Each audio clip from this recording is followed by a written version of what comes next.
सुंदर शीतल निसर्गाबरोबरच सणांची पर्वणी घेऊन येणारा श्रावण महिना तसा सर्वांचाच लाडका, अगदी देवादिदेव महादेवांचाही। आणि म्हणूनच हा श्रावण महिना देवादिदेव महादेव आणि माता पार्वती यांच्या पूजेसाठी अतिशय महत्त्वाचा मानला जातो। या महिन्यात येणारा पहिला सण म्हणजे नागपंचमी। नागदेव हे धनाचे म्हणजे लक्ष्मीचे संरक्षण करतात। तसेच खुद्द महादेव त्यांना आपल्या गळ्याभोवती धारण करत असल्यामुळे नागांच्या पूजेचा हा दिवस म्हणजे नागपंचमी हा तितकाच महत्त्वाचा मानला जातो। नमस्कार, मी अस्मिता जोगळे स्वागत करते आपलं कथाकुंज मराठी या आपल्या मराठी कथा चॅनलवर, जिथे तुम्ही पाहू शकता धार्मिक, ऐतिहासिक आणि प्रेरणादायी अशा मराठी कथा। मित्रमैत्रिणींनो, यावर्षी दिनांक 9 ऑगस्ट 2024 रोजी नागपंचमी असणार आहे। या दिवशी नागपंचमीची कथा ऐकल्याने आपल्या पुण्यात वाढ होऊन आपली सर्व पापेही जळून नष्ट होतात। कथेच्या आजच्या भागामध्ये आपण नागपंचमीच्या पौराणिक कथेसह नागपंचमीच्या दिवशी कोणते नियम पाळावेत, तसेच नागपंचमीचे व्रत कसे करावे हेही पाहणार आहोत। त्यामुळे व्हिडिओ शेवटपर्यंत नक्की पहा। चला तर मग सुरुवात करूया आजच्या कथेला। आटपाट नगर होतं। तिथे एक शेतकरी होता। त्याच्या शेतात नागाचं वारूळ होतं। श्रावणातील नागपंचमीचा तो दिवस होता। शेतकरी नेहमीप्रमाणे शेत नांगरू लागला, तेव्हा नकळत त्याच्या नांगराचा फाळ वारुळाला लागला आणि त्यात असलेली नागाची पिल्ले मरून गेली। शेतकऱ्याला मात्र या गोष्टीची काहीच कल्पना नव्हती। काही वेळाने नागिन वारुळाच्या ठिकाणी आली आणि आपल्या पिल्लांना शोधू लागली, पण ना तिला वारुळ सापडले आणि ना तिची पिल्लं। शेतात तिला शेतकरी नांगरताना दिसला। त्याच्या नांगराचा फाळ रक्ताने माखलेला पाहून तिला घडलेला प्रकार लक्षात आला।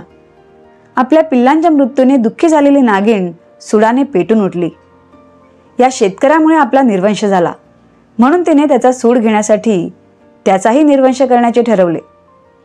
संतापाने पेटून उठलेली नागिन शेतकऱ्याच्या घरात शिरली। शेतकरी, त्याची बायको, मुलं, लेकी, सुना सर्वजण घरात होते।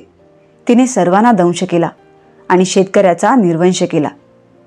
पण काही वेळानं तिला समजलं की शेतकऱ्याची एक मुलगी परगावी राहते।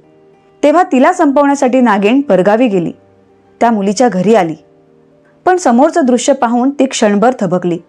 तिने पाहिलं तर समोर शेतकऱ्याच्या मुलीने पाटावर नाग-नागिन 9 नागकुळं काढली आहेत। त्यांची पूजा केली आहे, दुधाचा नैवेद्य दाखवला आहे। तिने केलेली पूजा पाहून नागिनीला खूप आनंद झाला। ती संतुष्ट झाली, दूध पिऊन समाधान पावली, चंदनात आनंदाने लोळली। मुलगी मात्र डोळे मिटून प्रार्थना करत होती। इतक्यात नागिन उभी राहिली आणि तिला म्हणाली, बाई बाई, तू कोण आहेस? तुझे आईबाप कुठे आहेत? हे ऐकून मुलीने डोळे उघडले। पाहते तर काय, प्रत्यक्ष नागिन पुढ्यात उभी होती। तिला पाहून ती बिचारी भिवू लागली। नागिन तिला म्हणाली, बाई बाई, भिवू नकोस, घाबरू नकोस, विचारलेल्या प्रश्नाचे उत्तर दे। त्यावर तिने आपली सगळी हकीकत सांगितली। ती ऐकून नागिनीला फार वाईट वाटलं। ती मनात म्हणाली, ही आपल्याला इतक्या भक्तीने पूजत आहे, आपलं व्रत पाळत आहे, आणि आपण हिच्या बापाचा निर्वंश करण्याचे मनात आणलं, हे बरोबर नाही। मग नागिनीने तिला तिच्या बापाची हकीकत सांगितली। ते ऐकून मुलीला खूप वाईट वाटले। आपले आईबाप जिवंत करण्यासाठी काय उपाय करावे लागतील असे तिने नागिनीला विचारले। त्यावर नागिनीने तिला अमृत दिले। ते घेऊन ती तशीच माहेरी आली। सर्वांच्या तोंडात अमृत घातले। सर्व माणसे पुन्हा जिवंत झाली। सर्वांना खूप आनंद झाला। बापाला तिने घडलेली सर्व हकीकत सांगितली। तेव्हा बापाने तिला विचारले की हे व्रत कसे करावे। तेव्हा मुलीने नागपंचमीच्या व्रताची सर्व माहिती बापाला सांगितली। तसेच जर हे व्रत नाही करता आलं तर निदान एवढं पाळावं की नागपंचमीच्या दिवशी जमीन खणू नये, भाज्या चिरू नयेत, तव्यावर शिजवू नये, तळलेलं खाऊ नये आणि नागोबाला नमस्कार करावा, असे तिने बापाला सांगितले। तेव्हापासून शेतकरी नागपंचमी पाळू लागला आणि म्हणूनच या दिवशी शेतकरी शेतामध्ये काम करत नाहीत। जशी नागिन त्या मुलीला प्रसन्न झाली तशी तुम्हा आम्हा हो, ही 60 उत्तराची कहाणी 5 उत्तरी सुफळ संपूर्ण। तर मित्रमैत्रिणींनो, पूर्वापार चालत आलेली आणि आपल्या ऐकण्यात असलेली ही नागपंचमीची कथा तुम्हाला कशी वाटली ते कमेंट करून मला नक्की कळवा।